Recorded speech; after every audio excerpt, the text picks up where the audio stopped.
शहर के किनारे एक छोटा सा घर था जहाँ कामनी और निक्की रहती थी। दोनों अनाथ बहनें थीं। माँ बाप का साया उनके ऊपर से बचपन में ही चला गया था, लेकिन उनके स्वभाव में जमीन आसमान का फर्क था। कामनी को अपने रंग रूप पर बहुत ज्यादा ही घमंड था।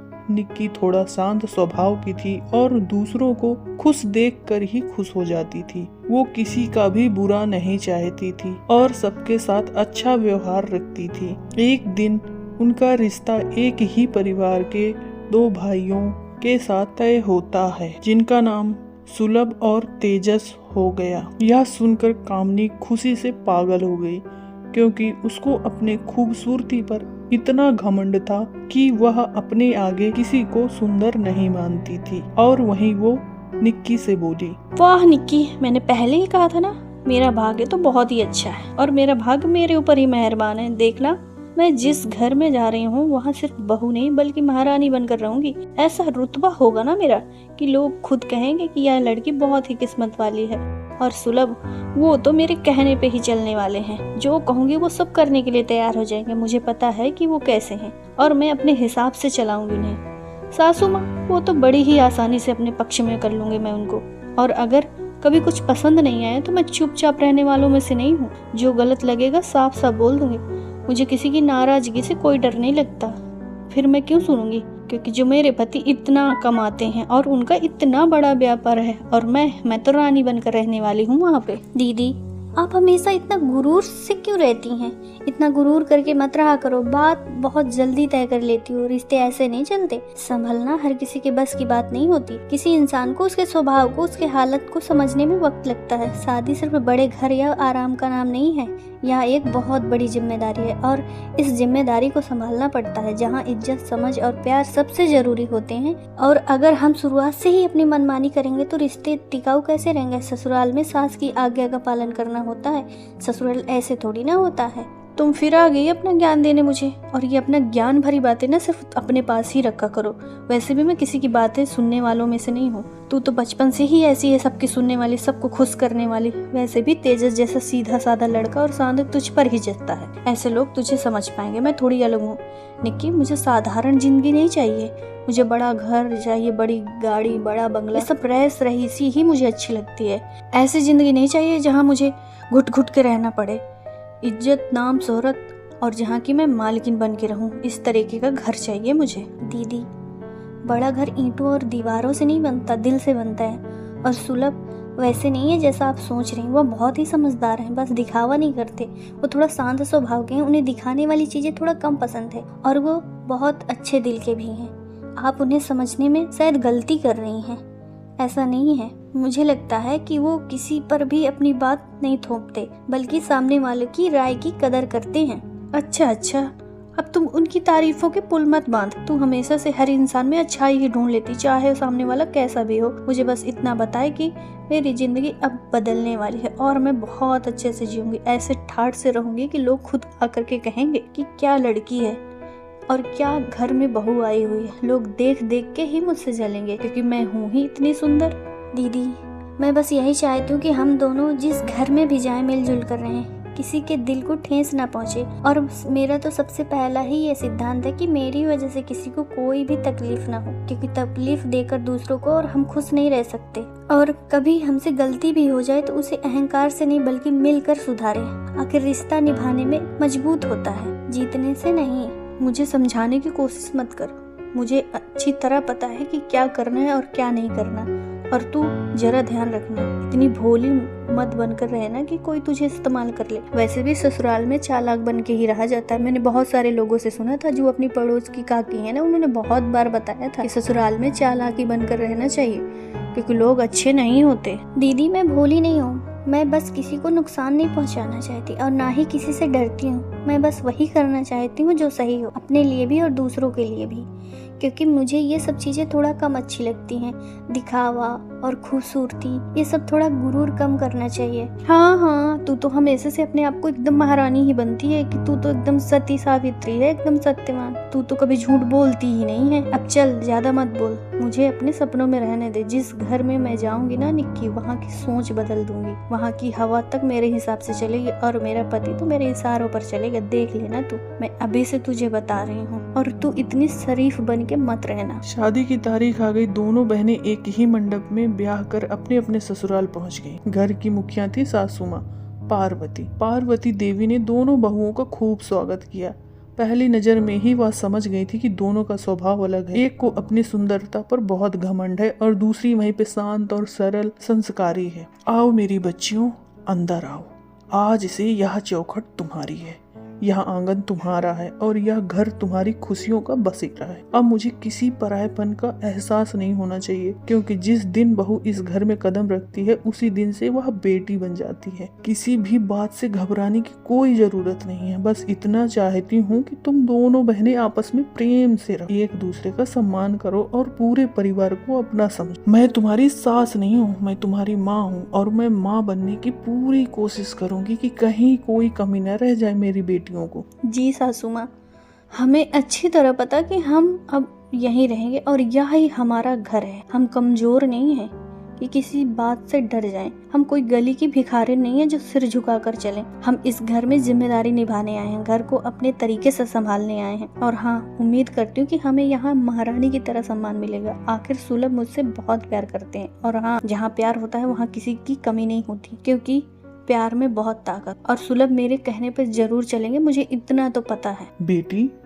सब तो सोच समझ कर बोलने चाहिए। यह घर किसी का राज्य नहीं है और ना ही यहाँ कोई रानी और महारानी या नौकर होता। यहाँ सब बराबर है, प्यार से बंधे हुए। लेकिन तुम्हारी बातों में आत्मविश्वास कम और घमंड ज्यादा दिखाई दे रहा है। याद रखना, घमंड रिश्तों की नींव को खोखला कर देता है। इतना घमंड करना अच्छी बात नहीं होती।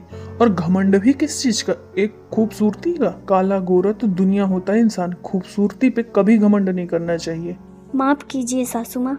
दीदी सफर में बहुत थक गई हैं, शायद इसलिए शब्दों का संतुलन नहीं रख पा रही हैं। हम दोनों आपके लिए संस्कारों को सिर आंखों पर रखेंगे। हम पूरे मन से आपकी सेवा करेंगे और इस घर को सच में स्वर्ग बनाने की कोशिश करेंगे। आप बिल्कुल भी चिंता मत कीजिए सासू माँ। आपकी इज्जत और मान हमारे लिए सबसे ऊपर होगा। आपका सम्मान करना हमारा धर्म है। बेटी निक्की, तुम्हारे शब्द मेरे दिल को छू गए। इतनी सरलता और इतनी मिठास आजकल बहुत कम देखने को मिलता है। जो इंसान अपने शब्दों से दूसरों को सुकून दे, वही असली धन लेकर आता है। ऐसे स्वभाव वाली बहुएं घर में सौभाग्य और शांति दोनों लाती हैं। और तुम तो अब मेरे घर की लक्ष्मी हो निक्की, क्योंकि तुम्हारे शब्द मेरे दिल को एकदम छू गए हैं। माँ, अगर आप अनुमति दें तो मैं भी कुछ कहना चाहता हूँ। निक्की बहुत नेक दिल की लड़की है। उसके व्यवहार में कोई दिखावा नहीं है, सिर्फ सच्चाई और अपनापन है। वह कभी किसी का बुरा नहीं सोच सकती। माँ, आप उसे अपना आशीर्वाद दीजिए ताकि उसकी सादगी हमेशा बनी रहे और वह हमेशा आपको खुश रखे और पूरे परिवार को एक साथ लेकर चल सके। तुम दोनों मेरे लिए भगवान का आशीर्वाद हो बेटा। तुम्हारा इतना समझदार होना और संवेदनशील होना ही मेरी सबसे बड़ी पूंजी है। अब तुम दोनों बहुएं थोड़ा थोड़ा आराम कर लो। आज का दिन नया है, भावनाओं से भरा हुआ है। कल से इस घर की जिम्मेदारियां तुम दोनों के कंधों पर होंगी और मुझे उम्मीद है कि तुम उन्हें समझदारी और प्रेम से निभाओगी। दोनों बहनें जाकर के थोड़ा आराम कर। रात हो चुकी थी। कामनी ने तुरंत सुलभ से बात करना शुरू कर दी। देखो सुलभ, मैं कब से तुम्हें समझाने की कोशिश कर रही हूँ, लेकिन तुम हर बात को हल्के में ले लेते हो। ये घर मुझे सच में बहुत छोटा लग रहा है और इतना मुझे घुटन हो रही है जैसे लग रहा है किसी पिंजरे में बंद हो गई हूँ। मुझे ऐसे घर में रहने की बिल्कुल भी आदत नहीं है। ऊपर से ये तुम्हारी माँ हर बात में टोकना, हर काम में कमी निकालना मुझे बिल्कुल भी पसंद नहीं है। और जो मेरे काम को हर बार कोई कमी निकाले मुझे बर्दाश्त नहीं होता। मैं कोई ऐसे वैसे घर से लड़की नहीं आई हूँ। मैंने सपने देखे थे कि शादी के बाद मुझे सम्मान मिलेगा, मुझे महारानी की तरह रखा जाएगा। अगर यहाँ मुझसे उम्मीद की जाएगी कि मैं हर वक्त समझौते करूँ, हर किसी की बातें सहूँ, तो मैं बताऊँ मैं कैसे रहूँगी। तुम जाकर उन्हें साफ साफ समझा दो कि मैं तुम्हारी पत्नी हूँ, कोई नौकरानी नहीं हूँ जो सुबह से शाम तक घर के कामों में लगू रहूँगी और मुझे महारानी बन के ही रहना है। मैं यहाँ काम करने नहीं आई हूँ, मैं यहाँ की बहू हूँ। कामनी की बात सुनकर सुलभ घबरा जाता है। कुछ पल चुप रहता है, फिर शांति के साथ बोलता है। कामिनी, तुम इस तरह क्यों बोल रही हो? तुम जानती भी हो कि माँ का स्वभाव शुरू से ही थोड़ा सख्त रहा है, लेकिन उनका दिल बुरा नहीं था। वह सबके साथ एक जैसा व्यवहार करती, चाहे तुम हो चाहे निक्की हो या मैं खुद क्यों ना हूँ। और जहाँ तक इस घर की बात है तो वह मेरे लिए सिर्फ ईंट पत्थर का ढांचा नहीं है, यह हमारा पुश्तैनी घर है। इसमें दादा दादी की यादें बसी हैं, पापा की मेहनत की निशानी। हो सकता है यह घर बड़ा नहीं है या आलीशान ना हो, लेकिन इसकी अपनी एक गरिमा है। और तुम जानती हो कि ये मेरे लिए हमेशा से एक महल ही है। तुम हमेशा रानी की तरह ही रहोगी। बस अगर तुम इस तरह माँ के बारे में बोलोगी तो उन्हें बहुत ठेस पहुंचेगी और बात बिगड़ भी सकती है। थोड़ा सा धैर्य रखो, हम अपना काम शुरू करते हैं। जैसे जैसे काम बढ़ेगा वैसे हम दूसरा घर भी लेंगे। अगर उन्हें बुरा लगता है तो लगने दो सुलभ। मैं अब किसी को खुश करने के लिए खुद को नहीं बदलने वाली। मैंने तय कर लिया है, कल से मैं घर का कोई काम नहीं करूंगी। निक्की से कह दो कि वह सारा काम संभाले। वैसे भी वह हमेशा से अपनी मासूम सी शक्ल बनाकर सबके सामने घूमती रहती है, जैसे उसे कुछ पता ही ना हो। और तेजस, वो तो उसी पर जान छिड़कता है। तो दोनों मिलकर ही आराम से घर चला लेंगे। मुझसे अब त्याग और उम्मीद मत करना। मैं ये सब दिखावा करने वाली नहीं हूँ, और ना ही मुझे ये काम करने की आदत है, ना मैंने कभी काम किया है। कामनी, प्लीज समझने की कोशिश करो। हर बात को इस तरह कठोर बनाना जरूरी नहीं है, ठीक है? अगर तुम्हें किसी बात से तकलीफ है तो हम बैठकर आराम से बात कर सकते हैं। मैं कोशिश करूंगा कि हालात संभल जाए और किसी को ठेस ना पहुंचे, लेकिन मेरी बात एक बार मान लो। सबके सामने माँ या निक्की के खिलाफ इस तरह बोलोगी तो बात हाथ से निकल जाएगी। मैं नहीं चाहता कि इस घर का माहौल और भी ज्यादा बिगड़े। थोड़ा धैर्य रखो, शायद है वक्त के साथ सब ठीक हो। किसी भी चीज को सोचने और समझने के लिए वक्त लगता है, और किसी भी फैसले को इतना जल्दी हाँ नहीं किया जाता है। तुम समझने की थोड़ा कोशिश करो। उधर निक्की और तेजस आपस में बातें कर रहे थे। निक्की, मैं तुम्हें कब से देख रहा हूँ। आज तुम कुछ ज्यादा ही शांत हो, ना हंस रही हो ना खुलकर बात कर रही हो। क्या कोई बात है जो तुम मुझसे छिपा रही हो, या फिर क्या है तुम इस घर में खुश नहीं हो, या कुछ और भी महसूस कर रही हो? जो भी हो साफ साफ बताओ निक्की, मुझे बेचैनी हो रही तुमको देख के। नहीं तेजस, ऐसी कोई बात नहीं। मैं खुश हूँ, मैं बहुत खुश हूँ। और ऐसा नहीं कि मैं इस घर में खुश नहीं हूँ। यह घर और यह लोग सब एक से बढ़ के एक हैं, और आपकी माँ तो बहुत ही अच्छी है। बस मन में एक हल्का सा डर बैठा रहता है। मुझे डर है कि दीदी अपनी कड़वी या घमंडी बातों से कहीं सासू माँ का दिल ना दुखा दे। वो बहुत सीधी और समझदार और प्यार करने वाली सासू माँ है। मैं नहीं चाहती कि उनके मन में हमारे लिए कोई भी भावना पैदा हो। मैं चाहती हूँ इस घर में हमेशा शांति बनी रहे, हम सब मिलकर रहें, एक दूसरे का सम्मान करें। लेकिन मुझे लगता है कि हमें मिलकर सासू माँ का दिल जीतना चाहिए। और दीदी थोड़ा सा तेज स्वभाव की हैं, उन्हें जो भी कहना होता है बहुत जल्दी फैसला करती हैं। बस इसी चीज का मुझे थोड़ा सा डर है। अपने स्वभाव से और अपने संस्कारों से और अपने प्यार से तुम जैसी भी हो वैसी ही रहो। सच्ची, सरल और दिल से जुड़ी हुई, यही तुम्हारी सबसे बड़ी ताकत है निक्की। बाकी जो बातें होंगी, जो भी मुश्किलें आएंगी, उन्हें संभालने की जिम्मेदारी मेरी है। मैं तुमसे वादा करता हूँ निक्की। और इस घर में किसी का दिल नहीं टूटेगा। सब कुछ धीरे धीरे ठीक हो जाएगा। थोड़ा सा दीदी को संभालने में टाइम लगेगा, टाइम रहते वो भी अच्छा हो जाएंगी। तुम बिल्कुल चिंता मत करो और तुम बिल्कुल खुश होकर रहो। अगले दिन सुबह होते ही कामनी ने वही किया जो उसने कहा था। वो देर तक सोती रही और निक्की चुपचाप रसोई में जाकर सासू माँ की मदद करने लगी। यह सिलसिला रोज चलता रहा और घर में धीरे धीरे तनाव बढ़ने लगा। कुछ ही दिनों में पार्वती देवी का घर में 2 हिस्सों में बट गए। एक तरफ कामनी का कमरा था जहाँ आराम और घमंड था, दूसरी तरफ रसोई और घर के काम थे जहाँ निक्की अपनी सादगी और मेहनत से घर संभाल रही थी। एक दिन सुबह पार्वती देवी रसोई में आई। उन्होंने निक्की को अकेले काम करते हुए देखा। अरे निक्की, मेरी बच्ची, तुम सुबह से काम कर रही हो अकेले, और अकेले क्यों कर रही हो? मैं सुबह से देख रही हूँ कि तुम रसोई में मैं सुबह से देख रही हूँ कि तुम रसोई के बाहर ही नहीं आए। तुम्हारे हाथ पैर भी थक गए होंगे। और कामनी, वो कहाँ है? क्या वो अब तक सो ही रही है? अरे बेटी, क्या उसे घर की जिम्मेदारियां जरा सी भी नहीं है? उसे जरा सा भी एहसास नहीं है यह घर सिर्फ मेरा नहीं, यह घर तुम दोनों का है। मैं चाहती हूँ कि इस घर का सारा काम तुम दोनों अपने कंधों, ना कि तुम सिर्फ अकेले करो। मैं माँ हूँ तुम्हारी। यह सब चुपचाप सहते हुए मैं तुम्हें नहीं देख सकती। तुम भी काम करो और कामनी भी काम करे। दोनों बहनों को मिलकर काम करना चाहिए। नहीं सासू माँ, आप ऐसा मत सोचिए। दीदी रात को काफी देर तक जग रही थी। शायद नए घर की वजह से उन्हें नींद नहीं आई होगी, इसीलिए आज वह बहुत थक गई होंगी। मैंने सोचा अगर उन्हें थोड़ा आराम मिल जाए तो अच्छा रहेगा। मुझे काम करने में कोई तकलीफ नहीं है सासू माँ। आपने मुझे बेटी की तरह अपनाया है तो यह सब करना मेरा फर्ज बनता है। आप बस आराम से बैठ जाइए, मुझे आपकी मदद की बिल्कुल जरूरत नहीं है। मैं पूरी कोशिश करूंगी कि आपको कभी किसी बात की परेशानी न हो। आपको मैं हमेशा खुश रखूंगी सासू माँ। निक्की तुम मुझसे झूठ मत बोलो बेटी, मैं माँ हूँ तुम्हारी, और माँ अपनी बेटी की आंखों में छिपा दर्द पहचान ही लेती है। तुम कुछ कहती नहीं हो, लेकिन तुम्हारी खामोशी बहुत कुछ कह जाती है। तुम दोनों सगी बहनें हो, फिर भी लगता है जैसे तुम्हारे बीच कोई अनकही दूरियां आ गई हैं। कामनी इस घर में आने के बाद बहुत बदल गई है। पहले वो ऐसी नहीं थी, एक दिन भी उसने रसोई में कदम नहीं रखा होगा, और तुम हर बात को हंसते हंसते अपने ऊपर ले लेती हो। मुझे डर है कहीं तुम यह सब सहते सहते अंदर से टूट ना जाओ। तुम उसको भी काम करने के लिए बोला करो बेटी, सब कुछ अकेले काम नहीं करना चाहिए। ससुराल में सबको मिल बांट के ही काम करना चाहिए।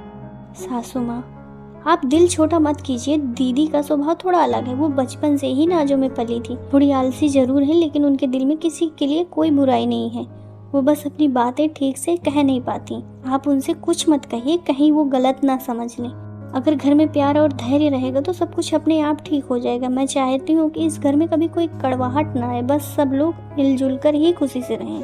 उसी समय सुलभ रसोई में आया और बोला, अरे माँ और निक्की, तुम दोनों यहाँ इतनी देर से क्या बातें कर रही हो? निक्की तुम अभी तक रसोई में ही खड़ी हो, मुझे काम के लिए देर हो रही है, बहुत काम है आज।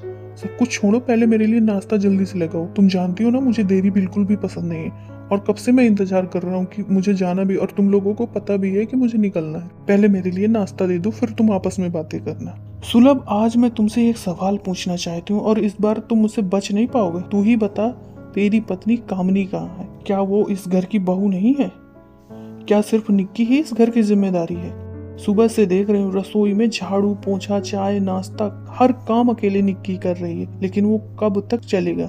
वो सुबह से अकेले उठती है और अकेले ही काम करती है। घर सिर्फ एक इंसान की मेहनत से नहीं चलता बेटा, बहू होने के नाते कामनी की भी जिम्मेदारी बनती है। माँ, आप कामनी को समझने की कोशिश क्यों नहीं करती? उसकी तबीयत अक्सर ठीक नहीं रहती, वो जल्दी थक जाती, उसे आराम की जरूरत है। मैं नहीं चाहता कि वो खुद पर जोर डाले। आखिर वो मेरी पत्नी है और उसकी देखभाल करना मेरी जिम्मेदारी है। और जहाँ तक निक्की की बात है तो वो वैसे भी दिन भर काम करती रहती है, उसे काम करना अच्छा भी लगता है। तो अगर थोड़ा सा ज्यादा ही कर लिया तो इसमें क्या ही बड़ी बात है? आप हमेशा कामनी को ही क्यों सुनाती रहती हैं? तभी कामनी तेज कदमों से आती है, चेहरे पर गुस्सा और घमंड। आखिर यहाँ चल क्या रहा है? सुबह सुबह इतना शोर और इतनी बहस, इतनी ऊंची आवाजें। क्या इस घर में शांति की कोई कीमत नहीं है? माँ, एक बात साफ साफ बताइए, आप हर बार निक्की की ही तरफदारी क्यों करती हैं? क्या मैं इस घर की बेटी नहीं हूँ? क्या मेरे कोई जज्बात, मेरा सम्मान, मेरी मौजूदगी, इन सब की आपके लिए कोई अहमियत नहीं है? या फिर इस घर में अब मेरी जगह बस नाम की ही रह गई है? जब देखो तब आप निक्की निक्की ही करती हो। कामनी, मैं किसी की तरफदारी नहीं करती हूँ, मैं सिर्फ सच का साथ देती हूँ। अगर तुम सच में इस घर की बेटी होती तो अपनी बहन को सुबह से रसोई में अकेले जूझते हुए देखकर तुम्हारा दिल चैन से अपने कमरे में आराम करने के लिए नहीं होता। बेटी, सिर्फ रिश्ते अधिकार से नहीं चलते, उनके लिए जिम्मेदारी निभानी पड़ती है। संस्कार सिर्फ कपड़ों और बातों से नहीं दिखते, वो व्यवहार से झलकते हैं। तुमने अपने घमंड में कर्तव्य, रिश्ते और परिवार तीनों को पीछे छोड़ दिया। अगर घर सजने संवरने से, अपनों के साथ निभाने से चलता तो ज्यादा ही अच्छा रहता है। शर्म मुझे नहीं, आपको आनी चाहिए माँ। आप हर मौके पर मेरी और सुलभ की तुलना तेजस और निक्की से करती रहती हैं। तेजस, वो तो वैसे भी सुलभ जितना कमाता नहीं, और वो निक्की उसी के स्तर की है, साधारण, बिना किसी पहचान के, पूरी तरह काम वाली औरत। जैसे लोगों के घर में जा जाके काम करने वाली होती है ना, बस उसी तरह वो भी है। तो उसकी सोच कैसे मेरे से मैच होगी माँ? वो बिल्कुल स्वभाव की अलग है, और मैं हूँ ही इतनी सुंदर। वो मेरी बराबरी ही क्या करेगी? वो सपने में भी नहीं सोच सकती। मैं जिस स्तर पे हूँ वहाँ तक पहुँचना उसके बस की बात नहीं है, जो मुझसे हर कोई चिढ़ता है। कामनी, बस बहुत हो गया। तुम माँ से इस लहजे में बात नहीं कर सकती। ना ही किसी को इस तरह नीचे दिखाने का तुम्हें कोई हक है। यह घर मेरे लिए भी उतना ही सम्मान है जितना तुम्हारे लिए होना चाहिए। अगर तुमने अभी भी अपनी जुबान पर लगाम नहीं लगाया तो मैं चुप नहीं रहूंगा, और फिर मैं कुछ बोलूंगा, मुझसे बुरा कोई नहीं होगा। नहीं माँ, आज मैं पूरा सच बोले बिना एक कदम भी पीछे नहीं हटूंगी। आप यह बात अच्छी तरह से समझ लीजिए, यह घर अब मेरा है। मैं यहाँ किसी समझौते के लिए नहीं आई हूँ। मैं यहाँ महारानी बनकर ही रहूंगी। निक्की चाहे दिन रात काम करे, वो इस घर में हमेशा सिर्फ और सिर्फ एक नौकरानी बनकर ही रहेगी। वो कभी मेरे बराबर नहीं हो सकती, ना थी और ना कभी रहेगी।